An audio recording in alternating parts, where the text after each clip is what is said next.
Woo!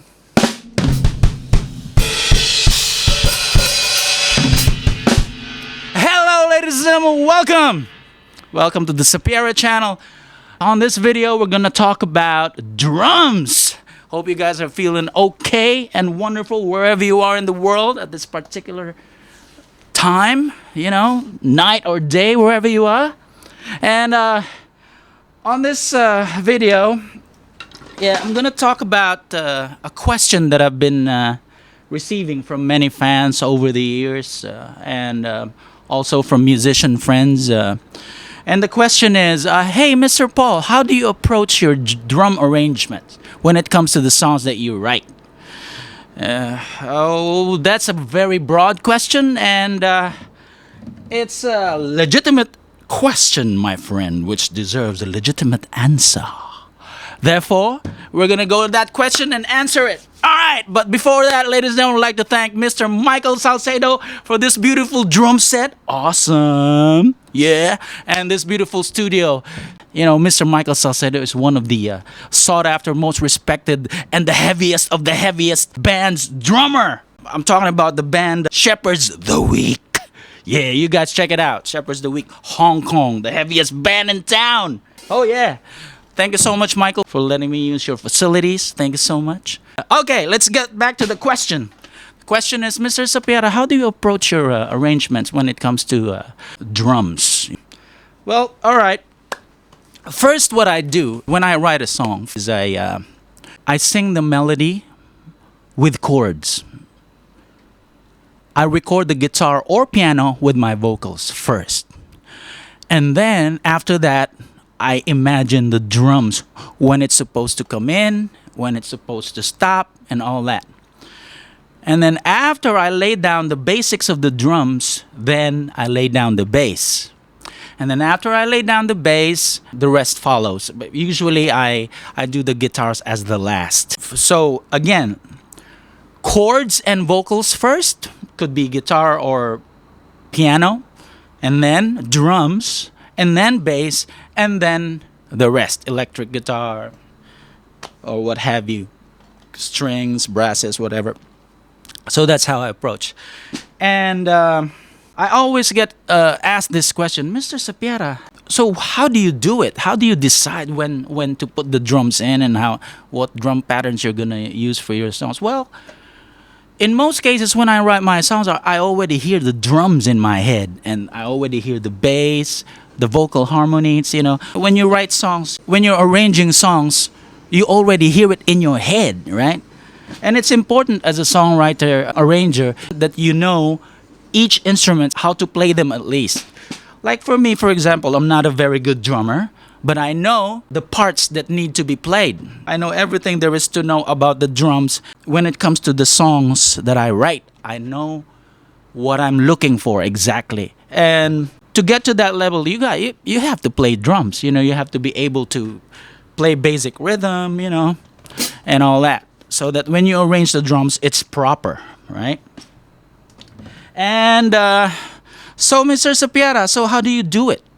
Well, what I do is sometimes I use MIDI controller, keyboard with different modules. Back then, I used to use MC80. Back in the 90s. Yeah, that was the Roland MC80, and then I connect the keyboard to it and, use that as my module for the drums. In Olongapo, my hometown, I have a drum set, so I actually use drums. After I record the guitar and vocals, and then after I lay the drums, then I play the bass, experiment on it, going back drums and bass. So basically, it's just chords, my voice, drums, and bass first. And then when I'm happy with that, then everything else will follow. The guitar solo. Another question I get asked is, so what do you do when you finish arrangement? Well, in most cases, I don't ask the drummer to do exactly what I recorded. Unless, of course, it's the stops, the important things, In most cases, I ask the drummer to, okay, Mr. Drummer, on this part, like the verse, I want it closed hi-hat. The pre-chorus, I want it loose hi-hat. The chorus, I want it open hi-hat or ride or crash or whatever. And then the fills is up to you. But the stops, you got to do the stops according to my arrangement. So that's what I do. So after I've arranged everything, I send it to the band members, the bass player, the drummer, everybody. And then they all learn it, and then they incorporate their own style. The fills. That's up to the drummer. There's so many fills you can do in drums, drum rolls and everything. But the basic pattern is there. So, for example, I want the kick to be like. That's what I want because I composed and arranged that kick pattern and the bass that goes with it, right? So everybody does that pattern. But when it comes to the fills, that's up to the drummer. It's up to him how he wants it, And the bass player is the same. The pattern that I arranged, the bass player and the drummer must follow. Because everything within the song goes around it, that pattern, Another question that I get asked is, Mr. Paul, do you use drum machines? Yes, of course I do. I use drum machines, especially for arrangements. Especially here in Hong Kong. If you don't have a studio like this, this is a great studio, by the way. Thank you again, Michael.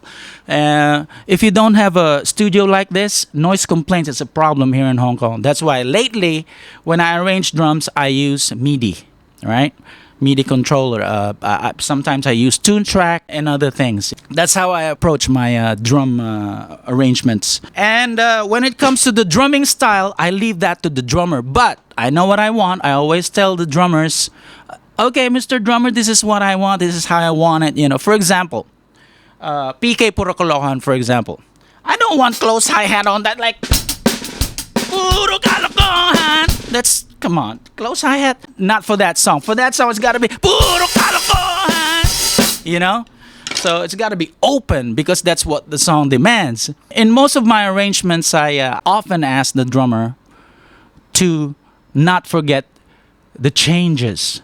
For example, verse, pre-chorus, and then chorus. I always want a difference within the verse, within the pre-chorus and the chorus. Always want there to be a difference in the behavior of the hi-hat or changing of the cymbals. So let's give an example. For example, typical 1, 3, 2, 4, right? And then your 8's on the hi-hat. Say for example, okay, let's do a verse. Verse, 2, 3, 4, verse. That's close hi-hat, that's fine. Verse, and then I always ask for a transition. Transition, a little loose hi-hat. Going to the pre-chorus. So you got the hi-hat a little loose, and then goes to the chorus. Transition, fill. That's the chorus right there. So as you can see, open hi-hat, right? And then verse again. So going back to the verse, as you can see, it's close hi-hat again. In most cases, that's how I often ask drummers to treat the songs that I write. So for example, you go back to the chorus again. Chorus. And then you go to the bridge. I often ask the drummers to change the cymbal. For example, you go to the ride. Going to the bridge.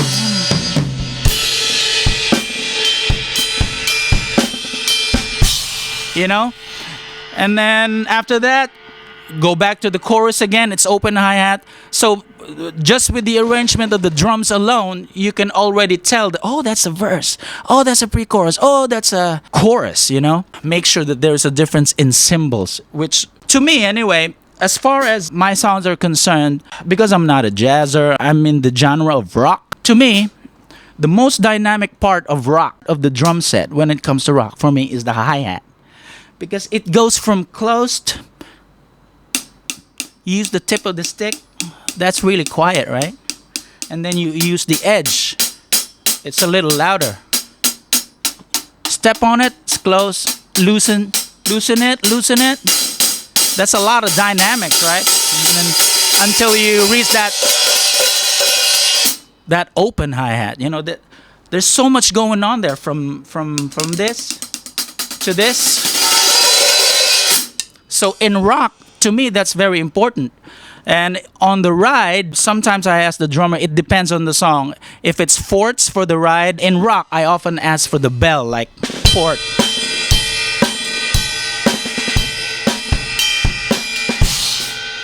When it comes to eights, usually I ask the drummer to hit the body like this.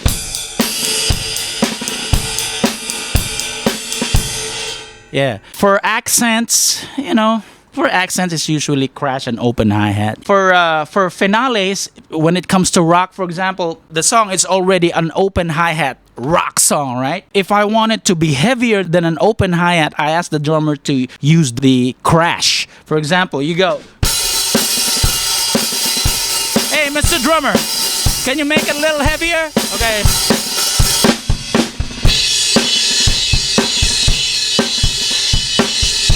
See, that crash makes the song heavier. You got the overdriven guitar, that pounding bass, and all that. So that's that's my approach when it comes to arranging drums. So there you go, ladies and gentlemen. That's my approach. So again, I'd like to thank Michael Salcedo for this beautiful studio. Yes. And I'll see you on the next video, guys. Thank you so much for those who subscribed and liked and shared. Thank you. On the next video, I'm going to talk about bass, for those bass players out there. Thank you so much, everyone!